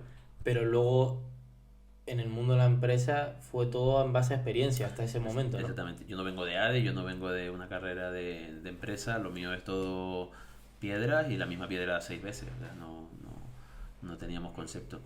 Ahí nos sentamos bastante. De hecho, ganamos, debido a que nuestro software se estaba expandiendo, lo que nos ayudaron ahí es a entender cómo comercializarlo, ¿no? Les explicaba lo de los mentores porque recuerdo varios mentores que me querían guiar por una parte que yo no quería ir. Y si yo no quiero ir por ahí, ¿por qué tengo que ir por ahí? Y me obligaban como a ir por ahí. Y yo no quería ir por ahí. Mi objetivo era otro. Esa persona se estaba focalizando, no la experiencia, se estaba focalizando en un libro. Y ahí entendí que no tengo que guiarme de todos los mentores. Tengo que escucharlos. Porque está bien saber todos los puntos y todo Claro. el abanico y todas las posibilidades. Pero ojo, que te está hablando alguien que no tiene nada de experiencia, ni vive de haber montado un gran negocio, sino simplemente ha estudiado un libro y bueno, puede ser un gran docente que te transmite cosas, pero realmente no sabe cómo enfocar tu negocio. Y que al final es de cada mentor que te mentorizaba en un área distinta. A ver, tú coges la información y utilizas la que te interesa para tu caso, claro. Sí, claro. Eso no lo usó todo el mundo. Todo el mundo hacía caso al 100% de lo que te daban en la mentoría. No es así. Y el que lo haga así puede tener suerte o no. Pero lo que hay que tener es sentido común. Y después de Olimpo, En Olimpo, ¿cómo...? en Olimpo ganamos ese... Olimpo estaba patrocinado por DISA. Ajá. Y gracias a la expansión de nuestro software al abrirlo en el mercado internacional, pues ganamos ese año el premio que nos dieron, no sé si 3.000 euros o algo así por el premio, ¿no? Ahí es porque empezamos ya a monetizar nuestro software. Pues empezamos a aplicar técnicas de monetización de producto y empezamos a cada vez dar más a conocer técnicas de marketing, estrategia de ventas. Nos enfocamos muchísimo en la venta. Como el producto ya estaba estable y terminado, empezamos a focalizarnos en la venta. Y ahí fue donde llegaste a los 300.000 euros de facturación Sí, anual. más o menos. Como Olimpo un poco se basaba en el éxito de cada uno de los mentores, pues ese año ganamos el premio y a partir de ahí la administración nos dio un poco de publicidad, por decirlo de alguna manera, con prensa. Era la primera, creo que era el primer Olimpo. Ahora no estoy seguro, pero bueno. Y nosotros fuimos un poco caso de éxito porque realmente era una de las pocas empresas, porque iba gente que está empezando, sin 20 o 12 años que tenía de experiencia en el sector, que no tenía nada, pero por lo menos tenía un recorrido y tenía producto. Ahí iba gente prácticamente sin un mínimo producto viable. Había gente que iba solo con una idea y a partir de ahí la empiezas a desarrollar. Yo ya tenía la idea, yo ya tenía un producto montado, ya yo lo había expandido, tenía toda la experiencia de todos los errores y empecé simplemente a hacer un Lego y a encajar cosas, ¿no? Hicimos el cierre de facturación y ahí un poco entregamos los resultados en esa... Olimpo, igual que todas las aceleradoras, tú expones tu proyecto a un jurado y el jurado evalúa, ¿no? Como te decía, la parte de la presentación es la más que me gustó de Olimpo porque el éxito no está en el producto. Mi producto al final era un RP, un software de gestión, eso no es tan innovador, habían proyectos ahí mucho más innovadores que el mío. El éxito estaba en cómo expresabas el producto, cómo le hacías entender la necesidad de la gente y cómo ganar dinero con tu producto. Ese era el secreto de Olimpo. No que fuera innovador, puede ser que yo me teletransporte, ¿no? Claro, de aquí a allí me teletransporto, ese es mi proyecto. Fantástico, o sea, eso no lo hace nadie, ¿verdad? Ahora, ¿cuánto vale? ¿Lo vas a conseguir? No lo vas a conseguir, o sea, Sí. hay cosas que harán que tu proyecto, por muy novedoso que sea, no lo puedas hacer, ¿no?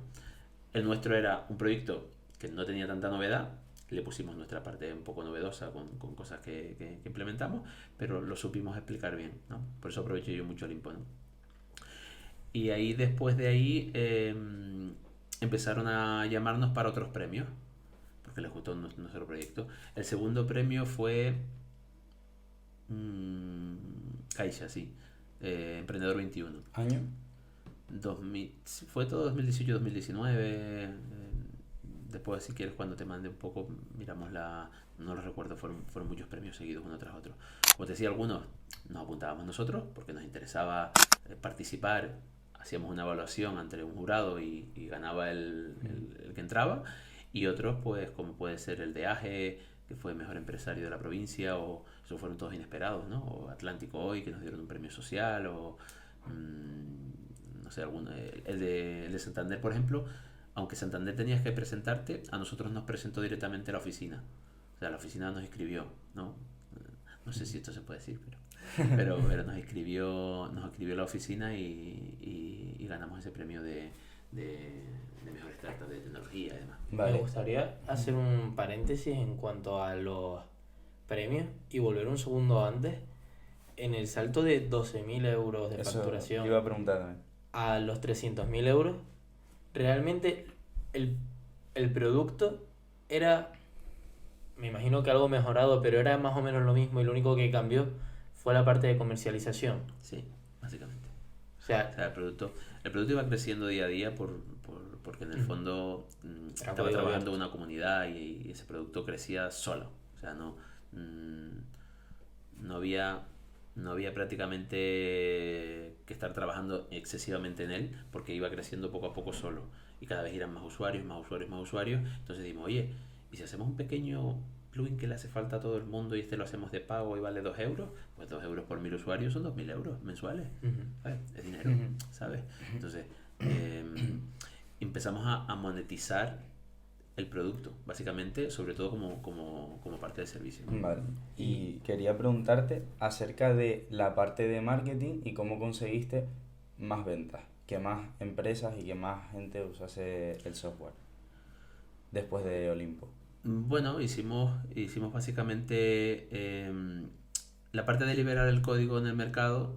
Ya mucha gente tenía nuestro producto. El marketing no nos hizo falta, por ejemplo, hacer un pago por clic, ¿no? Nos hizo falta lanzar a los clientes que ya tenían nuestro producto instalado, que teníamos conexión directa con ellos, pues modificar el producto para que cuando fueras a un sitio y quisieras editar una factura en Sudamérica, en el mercado colombiano, le dieras y no te lo permite. Esto lo puedes conseguir por 1 euro. O sea, al final hicimos un marketing guerrillero, ¿no? O sea, te descargabas el software, te gustaba usarlo, como el juego, ¿no? Era como un freeware, ¿no? Tú te lo descargas, empiezas a usarlo y cuando ya te sientes la necesidad de algo, tienes algo que te dice paga aquí, pues esa es la estrategia que utilizamos, ¿no? No empezamos a inyectar dinero porque no teníamos tampoco mucho en pago por clic o publicidad de pago. Eso lo hicimos posterior, sobre todo un poco para financiar la marca una vez empezamos a ganar dinero, pero de entrada no lo hicimos, ¿no? y actualmente, ¿a qué se dedica XNet? Y porque me imagino que desde ese entonces fue avanzando exponencialmente en cuanto a ingresos y en cuanto a trabajadores y todo. Entonces, coméntanos un poco qué es XNet actualmente, cuántos trabajadores tiene, a qué se dedica, cómo consigue dinero, cuánto factura. Bueno, son un montón de cosas, pero sí, mira. Nosotros en la actualidad somos una empresa que entre los internos, digo internos y externos, aunque todos son internos, porque por desgracia en Canarias desarrolladores de software hay pocos, o pocos que se dediquen un poco a la parte de gestión, ¿no? Entonces hemos tenido que una de las estrategias fue buscar programadores fuera. Empezamos en el mercado nacional, en esa comunidad libre abierta pues había gente de todo el mundo, de Venezuela, de Colombia, de la península y demás. Entonces empezamos a contratar gente que estaba dentro de la comunidad, que simplemente eran programadores pues por hobby, por ayudar a su familia que le montaba el programa o lo que sea, y empezamos a hacerle ofertas de empleo para poderlos captar. Y era más sencillo sobre todo utilizar freelance en el mercado sudamericano, y empezamos a trabajar con mucha gente de Colombia, Venezuela y República Dominicana. ¿Y cuántos trabajadores llegaron a tener? entre esos, nosotros los O bueno, consideramos, lo tienen ahora. los consideramos de la empresa porque trabajan prácticamente casi toda su actividad se basa en XNet, ¿no? Tenemos unas 40 personas entre el equipo de administración, desarrolladores y demás aproximadamente, ¿no? Vale. Eso sería un poco el volumen. Ahora mismo la empresa, pues, lo que ha ido adquiriendo son principalmente activos. Con los beneficios, pues, ahora mismo inauguraremos dentro de un mes o 2 meses un edificio que compramos en Santa Cruz.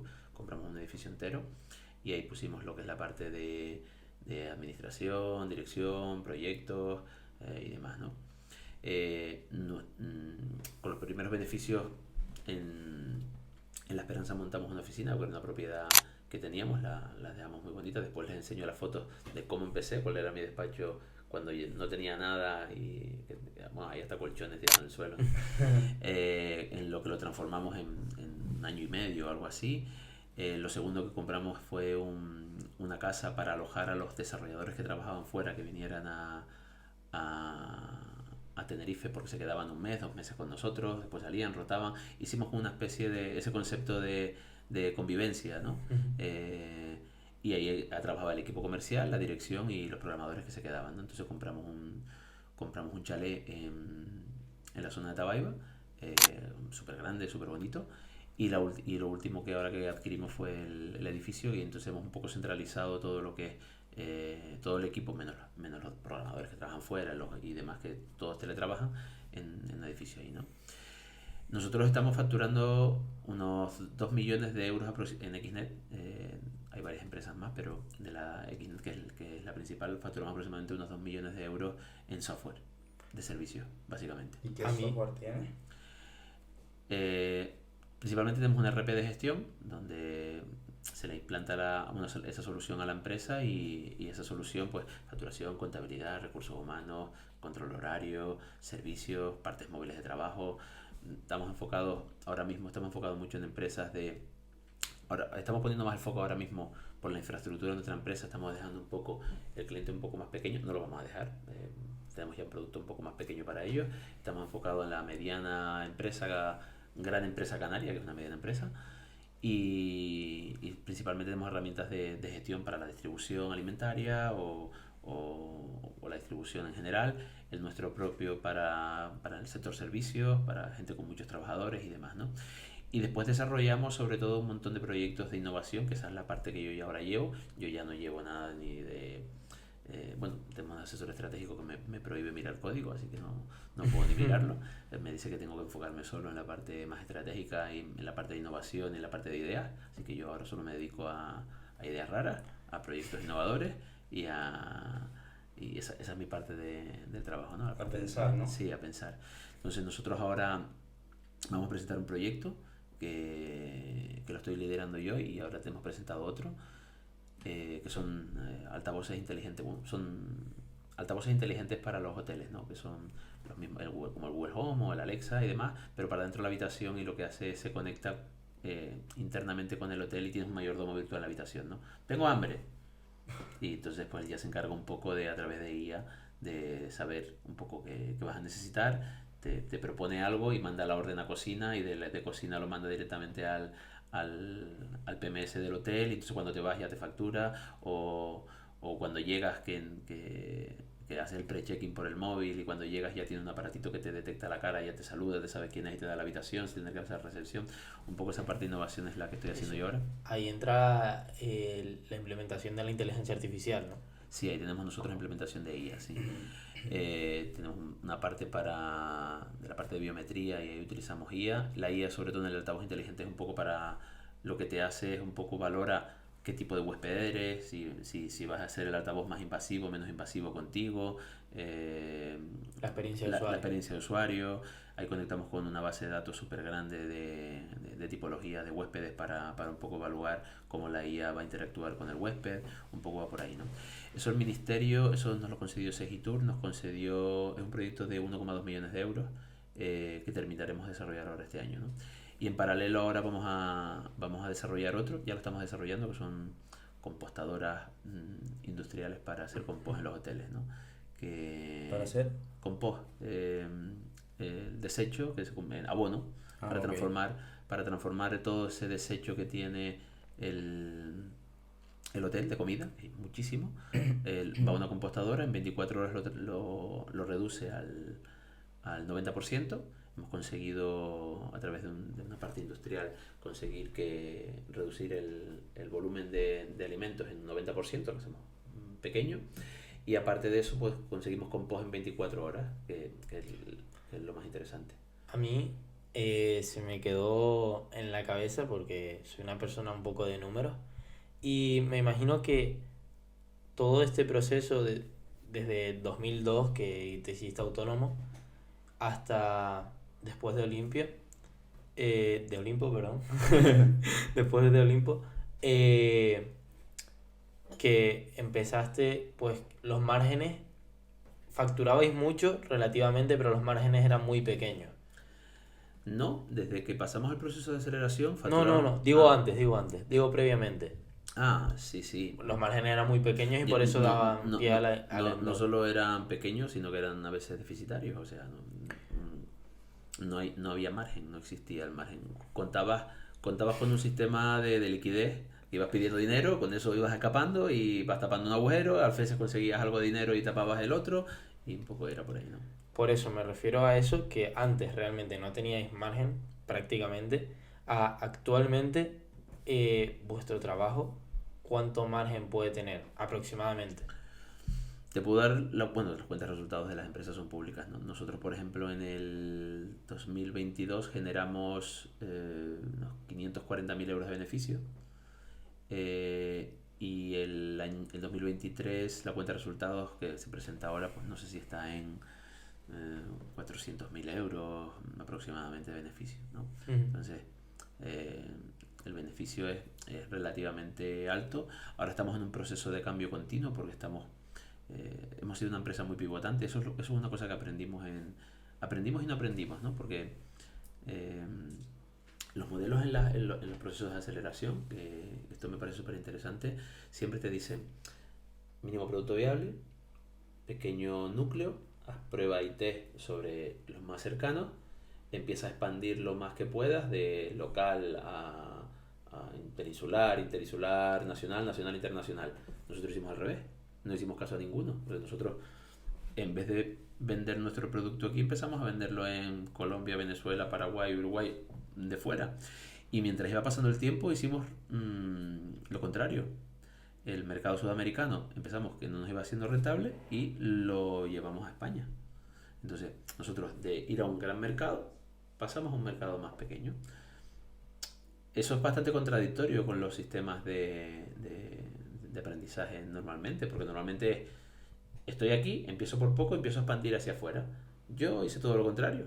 Yo me lancé hacia afuera y cogí todo lo que me gustaba y empezamos a poner el foco hacia más el territorio canario. Y ahora, cuando estamos muy asentados aquí, estamos dando el paso, bueno, ya nacional ya estamos, pero en el mercado nacional, y del mercado nacional ahora nuestro objetivo sobre todo es el mercado internacional, principalmente americano. ¿Y cuántos usuarios y empresas aproximadamente Trabajan con nosotros. trabajan con ustedes? No he mirado los últimos datos, pero ahora mismo tenemos conectadas a la plataforma sobre unos 4.000 usuarios aproximadamente. ¿Vale? O sea que hay grandes cuentas, hay cuentas pequeñas, hay de todo un poquito, ¿no? Hay bastantes usuarios. Hemos pivotado mucho RP en el sector sudamericano. Salió la legislación del control horario en España y pasamos todo eso porque en Sudamérica ya entró en vigor la factura electrónica. Cambiamos todo el modelo a un modelo de control horario en el mercado nacional. De eso pasamos otra vez al RP, pero en el ámbito local. De ahí empezamos con los proyectos del sector hotelero. Ahora me voy a meter a fondo con un sistema de economía circular. O sea, esos son como 5 o 6 empresas distintas en 6 años, ¿no? Dedicadas a una cosa completamente distinta, que lo único que tienen en común es la innovación en la parte de mi trabajo. Entonces, es posible que mañana, y esto sí es un consejo que le puedo dar a cualquier persona con experiencia, es que lo más importante en un negocio es saber pivotar en el momento adecuado. Porque aferrarte a una idea lo que puede hacer es que cierre tu empresa. Si tú te dedicas a vender agua y vendes agua y el agua tuya puede ser la mejor, pero no te adaptas a las circunstancias de mercado, lo que te va a pasar es que por muy buen producto que tuvieras, vas a morir.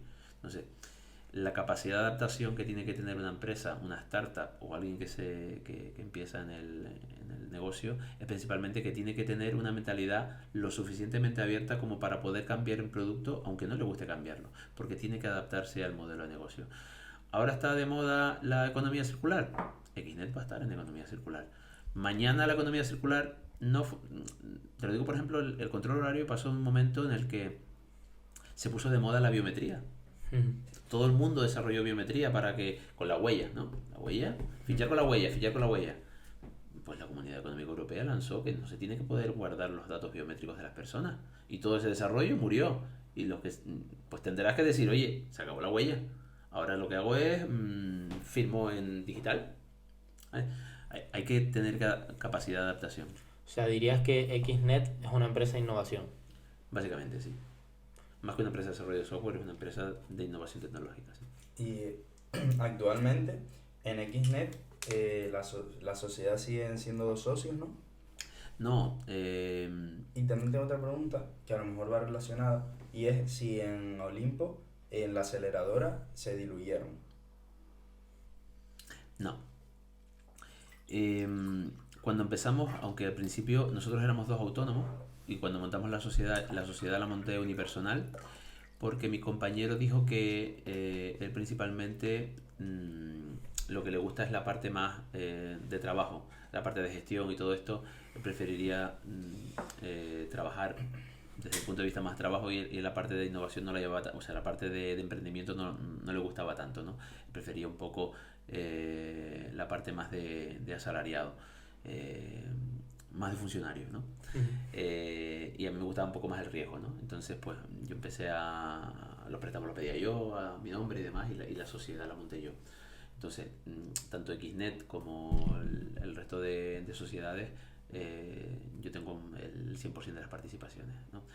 Mi compañero sigue trabajando en la empresa, él está en el equipo de desarrollo, y después yo ya tengo distintos, ahora ya pues hay un organigrama, hay departamentos, hay departamento financiero, departamento de marketing y ventas, departamento de proyectos, etcétera, etcétera. Antes de pasar a la última parte del podcast, me gustaría hacerte una pregunta, y es que antes comentaste que tenías más empresas aparte de Xnet. Entonces, un poco esa faceta aparte de Xnet. Tengo una que la tengo para arriba y para abajo, depende de cómo el tiempo que me deje Xnet. Tengo una empresa orientada a las reformas de construcción. Una de las cosas que hice cuando empezamos a ganar algo de dinero, a mí me gustaba, yo siempre he sido un poco apañado para todo. Y me gusta el tema de eso de pintar, reformar, pladur y todo esto me gustaba y se me da bien. Entonces decidí que el dinero que íbamos ganando para hacer la reforma, que empecé a reformar esa casa en La Esperanza, como te dije,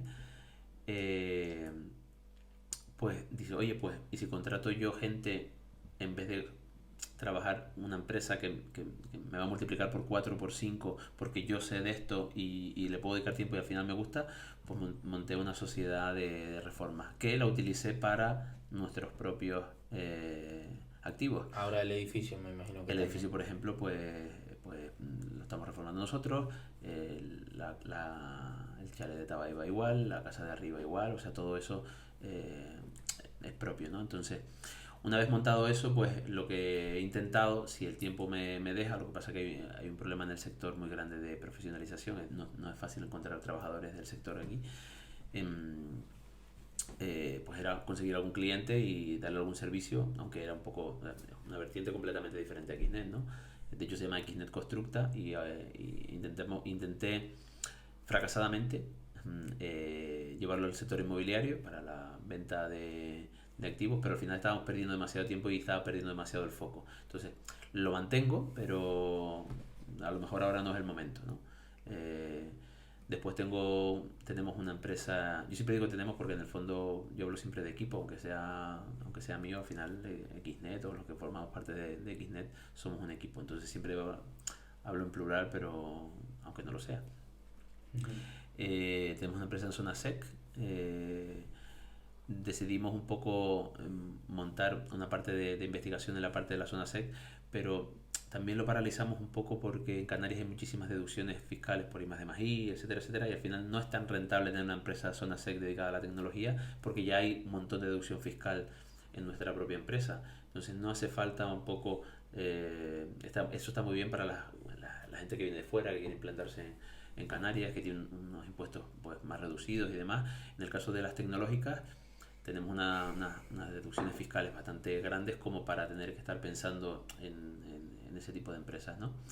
Y yo estoy como autónomo, también doy algo de formación. Me gusta la formación, me encanta dar clases. Quiero volver a ese mundo de las ponencias, de charlas, etcétera, etcétera. ¿Acerca de qué forma? Emprendimiento. Emprendimiento en general. Sí, hablo un poco de emprendimiento, de cómo montar tu empresa. Me sé todos los pequeños datos fiscales que necesitas saber como para poder empezar, cómo hacerlo más barato, cómo hacerlo más rentable desde el punto de vista financiero. O sea, controlo muy bien la parte fiscal, controlo bien la parte, bueno, laboral no tanta, pero cómo comenzar, todo lo que es la parte de deducciones que pueden tener las empresas lo conozco bastante bien. Creo que soy un experto en gestión. Tengo una empresa que vende productos de gestión y me considero un experto en gestión. O sea, realmente das ponencias y cursos de eso que al principio te faltaba, ¿no? Claro, A ti. evidentemente. Llevo 20... Pero ahí es donde está el valor también. Sí, o sea, yo mi ponencia la baso en mi experiencia, no en un libro. Tengo la ventaja de que tengo la experiencia y tengo el libro. Entonces, pues a lo mejor mi charla puede tener un poco más de sentido. No quiere decir que sea mejor que alguien que no haya tenido experiencia la puede dar. Es como si se me está viniendo a la mente, un chico que da un montón de charlas en internet. No me acuerdo ahora el nombre. Bueno, no importa. Sé que él nunca ha creado una empresa. Pero tiene una facilidad de aplicar y dar conocimiento a la gente. Además, él mismo lo dice, él no ha sido exitoso nunca en el mundo de la empresa, lo transmite así, pero te aplica el conocimiento que tiene el libro y lo exporta, ¿no? Lo da a todo el mundo. Eso tiene valor también. Yo no digo que yo tenga más valor que esa persona, ni mucho menos. De hecho, ni soy influencer ni demás, ¿no? Entonces, a mí cuando me llaman alguna empresa o cuando me llaman un poco para algunos centros para dar una charla a gente emprendedora o la COE o confederaciones confederaciones de empresarios, cosas así, yo aporto mi valor y mi experiencia basado en todos estos años que llevo trabajando y un poco no les explico mi trayectoria como estoy explicándoles ahora aquí, pero les digo cómo tienen que hacer las cosas para poder emprender, ¿no? Entonces sé que varias entidades financieras me han llamado para dar charlas, sobre todo en la parte de universidades, para proyectos de expande, de internacionalización. Yo tuve una época que estuve viajando por toda Sudamérica y creo que he estado en 30 países. Y iba con la Cámara de Comercio a un montón de sitios a buscar negocios. Esa era mi parte comercial, ¿no? Y ahí aprendí un montón también. Aprendí cómo funcionaban otros países, cómo poder relacionarme con la administración. O sea, aprendí un montón de cosas, ¿no? O sea, al final desde 2002, que te hiciste autónomo, hasta ahora, 2024, son 22 años de pura experiencia. Sí, pura experiencia, sí. Ahora, pasando ya a la parte final del episodio, vamos con una ronda de preguntas que le hacemos a todos los invitados siempre. Vale. La ¿Tengo que primera... tener miedo, no? No. Ah, vale. No, no es nada comprometido. La primera es muy característica y es: ¿qué es el éxito para ti? Porque pensamos que cada persona define el éxito de una manera distinta y si lo has conseguido. Y si quieres lo puedes separar en personal y profesional o hacerlo juntos. Buena pregunta esa, ¿qué es el éxito? Tenía que haber visto los podcasts porque para prepararme. No me hace falta, no te preocupes. Mira, el éxito es la felicidad. No hay otro éxito que no sea la felicidad. Da igual que vaya basada en el emprendimiento o da igual que vaya basada en cualquier cosa. Para mí el éxito es ser feliz, ¿no? ¿Yo soy feliz? Sí. ¿Plenamente feliz? No conozco a nadie que sea plenamente feliz. Siempre he dicho que, por ejemplo, a mí la vida me ha dado más cosas de las que yo le he podido aportar y siempre estoy un poco en deuda siempre con la vida porque a mí las cosas, entre comillas, siempre me han ido bien. Lo he sufrido todas estas cosas que les he comentado, pero yo nunca he pasado hambre, nunca he tenido lo que llamamos problemas de verdad. Todo el mundo tiene problemas, ¿no? Entonces yo creo que el éxito es en conseguir la felicidad, eso es un poco lo más importante. ¿He perdido la fe y la felicidad en todo este proceso? Claro. Y Incluso la fe. sí, claro. Y cuando Hubo- no te queda fe, ¿cómo Lo seguías lo hacia mío ha adelante? sido todo impulso y trabajar. He tenido una cosa que a lo mejor a la gente no le gusta que la diga, pero he tenido la suerte de no tener ni mujer ni hijos. Entonces, suerte, entre comillas, digo. Lo digo por lo siguiente, porque sobre todo en esos procesos complicados he podido dedicarme esas noches sin dormir a sacar esto adelante, ¿no? Entonces, creo que muchas veces los proyectos cuando se vuelven muy difíciles hay que dedicarle mucho tiempo. Y eso puede que marque tu vida y eso puede que te haga infeliz, ¿no? Entonces, ¿por qué digo la parte de la suerte?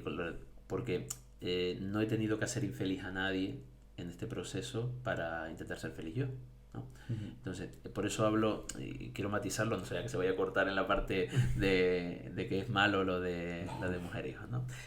Quiero decir que en un proceso de aprendizaje, en un proceso de vida, cuando las cosas se ponen muy difíciles, lo peor de todo es que puedes hacer infeliz a muchas personas, ¿no?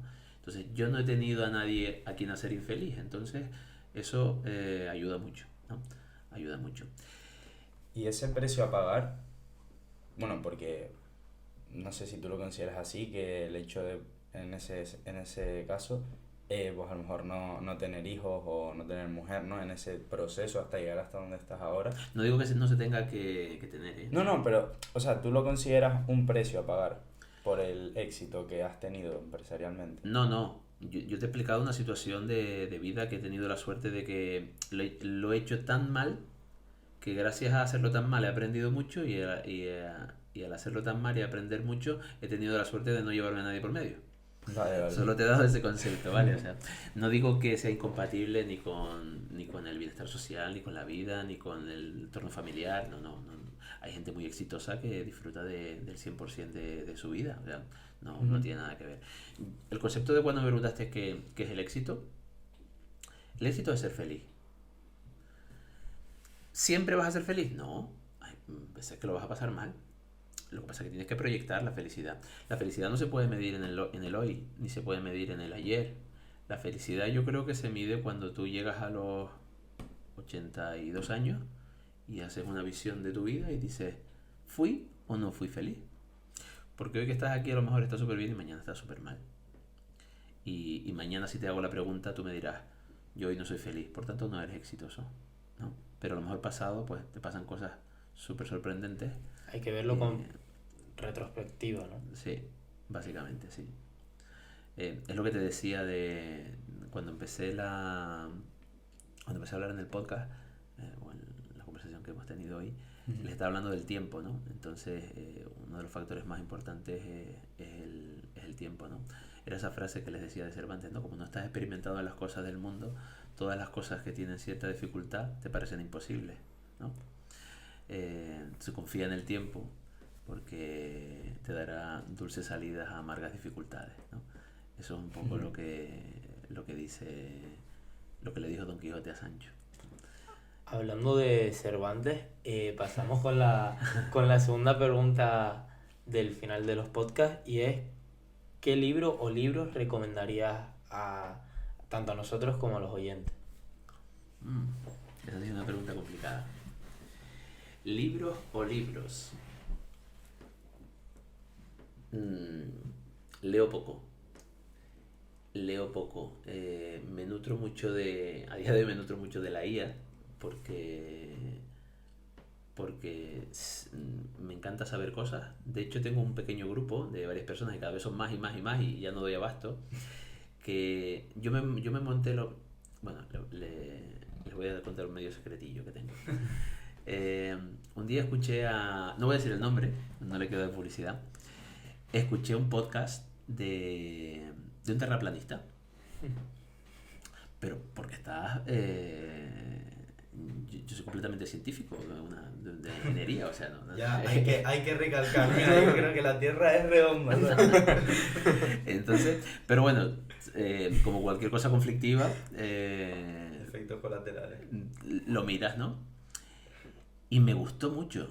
Me gustó tanto que entendí por qué alguien que tiene un concepto completamente erróneo o equivocado no solo es famoso en las redes, sino que es capaz de captar la atención de muchas personas que le puedan seguir y le puedan creer. Y era justamente en la capacidad de diálogo y de palabra que tenía. Cuando tú lo escuchabas hablar, escuchabas a alguien con un exceso de cultura, desde el punto de vista de la terminología, o sea, dominaba muchas palabras técnicas que encima explicaba bien. Y me gocé un par de podcasts de él, no creyendo, por supuesto, ni en su filosofía, ni en lo que decía, porque no tenía ningún sentido, y todo era básicamente falso. Pero la capacidad de diálogo que tenía era tan potente que dije, ahora entiendo cómo la gente te puede seguir, porque tienes gran conocimiento de muchas cosas. Y en ese momento decidí, pues ¿sabes lo que voy a hacer yo? Todos los días voy a aprender una palabra nueva. Entonces, pues empecé a aprender una palabra nueva. Todos los días cogía una palabra, buscaba el significado, buscaba de dónde venía la palabra, y en cada charla sobre todo la metía en las intros, porque son palabras que son raras, sinestesia, aplicar los sentidos en una frase, ¿no? Entonces aplicaba una frase al principio que la gente dice, ¿qué está diciendo este tío? ¿No? Entonces, y para poder recordar todas las palabras, que son súper difíciles de aplicar, se lo comentaba a algún amigo por WhatsApp. Y le decía, estoy aprendiendo todos los días la palabra nueva, y yo mismo me recordaba egoístamente diciéndole a esas personas que aprendí esa palabra, y no solo las aprendía, sino que se las aplicaba a su entorno laboral. Le aplicaba esa palabra a lo que lo tenían que decir esa palabra a ellos en su entorno laboral, les empezó a gustar, y ahora me dicen cada 2 por 3, pues todos los días les voy escribiendo una palabra nueva para yo aprenderme una palabra nueva en el diálogo, ¿no? Entonces, ya no sé ni por qué estoy diciendo esto, pero por lo de los libros. Por lo de los libros. Entonces, uno de mis mayores aprendizajes, lo que le puedo recomendar a alguien, es que aprenda una palabra nueva todos los días, sobre todo, o que tenga curiosidad por entender las palabras y la terminología que usan al día a día. A mí me ha servido mucho porque me ha mejorado mucho la capacidad de recordar las cosas, yo qué sé. Entonces, si tú aprendes todos los días una palabra nueva y la aprendes directamente a lo que te dedicas o la basas en lo que te dedicas, te culturizas muchísimo, y no solo te culturizas, sino que vas a aprender un montón de cosas porque estarás obligándote a leer. Entonces, más que leer un libro, que sí, yo ya les digo que yo leo poco, pero todos los días intento aprender una palabra nueva, y eso sí es algo que yo podría recomendar porque a mí me ha servido mucho y me sirve en todas las cosas. Es algo diferente. Exacto. Y muy, muy interesante, la verdad. Justo iba a decir eso, que es algo que poca gente nos ha planteado, bueno, nadie nos ha planteado en el podcast, y me gusta. El otro día me llamó uno de mis amigos y me dijo, el otro día empecé a aplicar las palabras tuyas, y cuando los clientes utilizó, no sé, me dijo que una anáfora, o es cuando repites una misma palabra varias veces, ¿no? Uh-huh. Y me dijo, me sentí súper orgulloso, en plan, oye, estoy aplicando todo lo que le estoy diciendo y va sirviendo de algo, porque a veces me dicen, sí, dime, pero no sabes si realmente es porque dime, no seas pesado o por si... No, sí, pero además que lo que tú dices, que estás causando un efecto positivo en las personas. Sí, exactamente. Entonces, leer libros, claro, el que quieran, el que más les guste leer, sea de lo que sea, una novela o algo relacionado con emprendimiento, cualquier libro seguramente será bueno. Pero mi recomendación es que intenten aprender una palabra nueva, porque en la amplitud de cultura en el diálogo podrás impactar más sobre los demás. Perfecto, me gusta mucho, de verdad. Y ahora ya sí que es la última pregunta del podcast. Uh-huh. Y cambiamos papeles. Te dejamos que nos hagas una pregunta, ya puede ser a los dos o personalmente cada uno. Bueno, preguntas, no sé, percepciones. ¿Puedo ponerle percepciones? Sí. yo soy una persona extremadamente analítica. Es una de mis buenas facultades o malas, no lo sé. Y me fijo absolutamente en todo. Supongo que será por ese proceso que he estado dando charlas, entonces me fijo en cómo visten, cómo que tienen, que no tienen, sobre todo cuando están dando una charla o cuando. Entonces, ustedes para mí, cuando yo vine a verles, pues me estaba fijando sobre todo bueno, cómo actúan, cómo lo preparan, cómo lo analizan, qué tienen preparado y qué no, dónde fallan hacia adelante o hacia atrás, o sea, un poco porque ustedes llevan poco, son jóvenes, por 18 años me dijeron, ¿no? Eh, entonces, una cosa de la que estoy sorprendido es la paciencia, ¿no? Entonces, lo he pensado durante todo el rato que llevamos aquí, sobre todo cuando empezamos. Los veo extremadamente pacientes en un mundo acelerado. Entonces, no sé si eso les puede servir de algo, pero me parece súper positivo. Hacía tiempo que no encontraba paz en alguien, ¿no? Y eso me pareció muy curioso, porque cuando tú vas a un sitio, aparte de todas las cosas se hacen con prisa, porque todos los procesos son acelerados hoy, encontré una cosa muy positiva en ustedes, que es la paciencia. Todo va como iba antes. En mi época era como con tranquilidad. Entonces, eso es un punto que les quería comentar porque me vino ahora a la mente, ¿no? Y la pregunta es, ¿qué crees que va a pasar con el podcast? Vale, primero, pues que me causa curiosidad esa percepción de nosotros.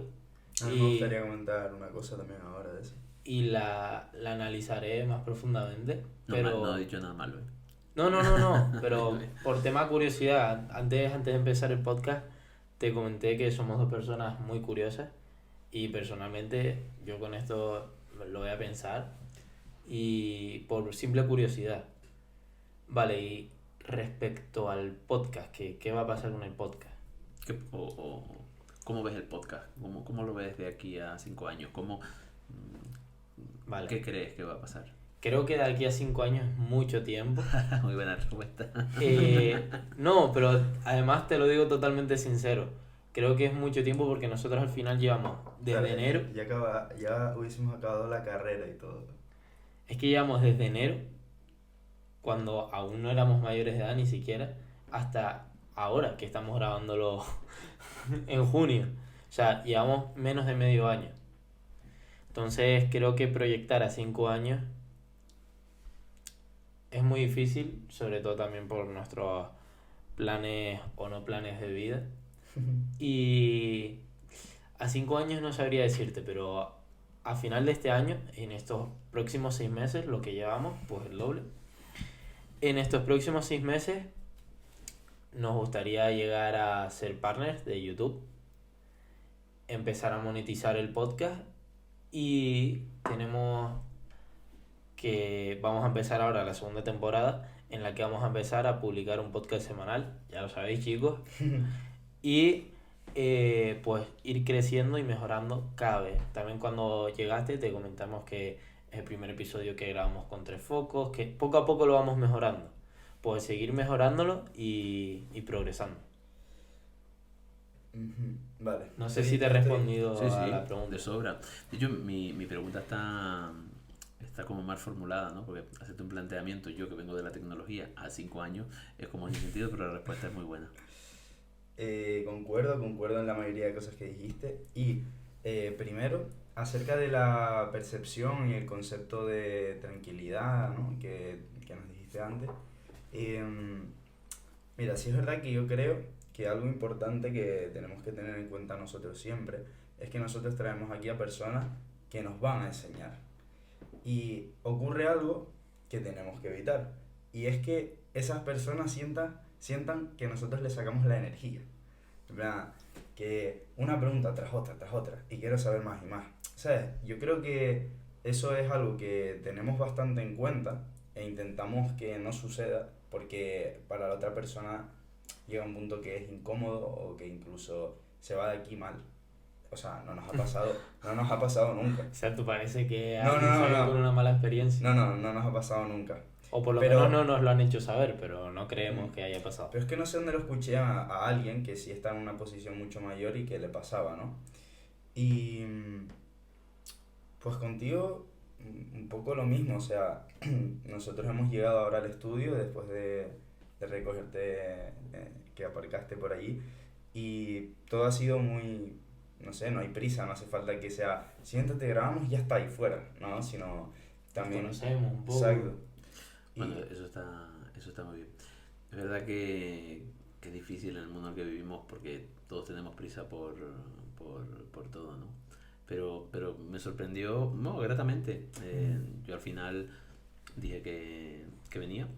A mí, evidentemente, como a nadie el tiempo, pues a nadie nos sobra, pero sí que noté esa tranquilidad y es una sorpresa porque no es tan común, porque todo el mundo va a sacar. O sea, es curioso, hacía tiempo que no me enfrentaba a alguien enfrentar, no sé si es la palabra, pero que gestionaba el tiempo con tranquilidad.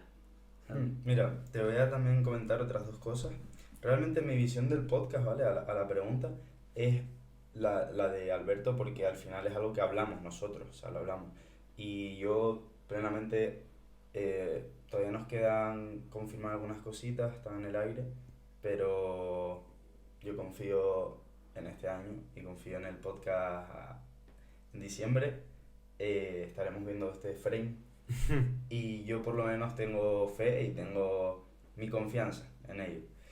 Y ahora, pasando a estas dos cositas que me gustaría comentar de una manera más natural ya, hace poco escuché a una persona decir que tienes que lograr que cuando estás con una persona y tú te vayas, la persona no quiera que te vayas, sino que quiera que te quedes porque causas un impacto positivo. Entonces, bueno, tampoco sé si lo hemos conseguido contigo, pero a través de eso que dijiste, ¿no? De la paciencia, pues me recordó que si eso te ha reforzado positivamente, pues me alegra un montón saberlo, la verdad. Muy bien. Y ahora otra cosa que te iba a decir. Recuerda lo que te dije antes de la cita de Cervantes, analízala cuando veas la grabación y aplícala a lo que acabas de decir, ¿no? Sobre el éxito del podcast, ¿no? Es una incertidumbre, pero al final todo depende del tiempo. Esa frase también, que la comenté, tiene una variable, y es que el tiempo sin invertirlo en él, o sea, sin trabajarlo, tampoco sirve de nada. Que pase tiempo sin estar luchando en ese tiempo tampoco sirve de nada, Claro. ¿no? Entonces, lo más importante de la frase no es esperar a que el tiempo te dé la solución, sino ir a por la solución y esperar a que el tiempo te va a dar la alegría. Y ser paciente. Ser paciente. Hay que ser paciente.